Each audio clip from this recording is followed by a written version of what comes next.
दोस्तों, फजर की नमाज अदा करने वालों के लिए हमारे नबी पाक सल्लल्लाहु अलैहि वसल्लम ने 5 बशारतें फरमाई हैं।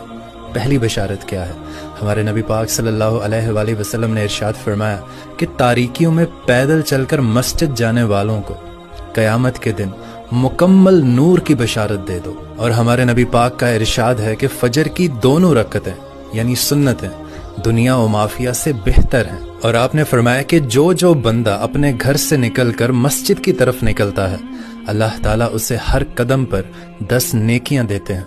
और मस्जिद में बैठकर नमाज का इंतजार करने वाला गोया मुसलसल नमाज पढ़ रहा होता है, यहाँ तक कि वो अपने अपने घरों में लौट जाएं। और आप सल्लल्लाहु अलैहि वसल्लम ने इरशाद फरमाया कि वो शख्स हरगिज़ जहन्नुम में नहीं जाएगा जो तलुए आफताब से पहले और गुरूब आफताब से पहले नमाज पढ़े, यानी फजर और असर की नमाज।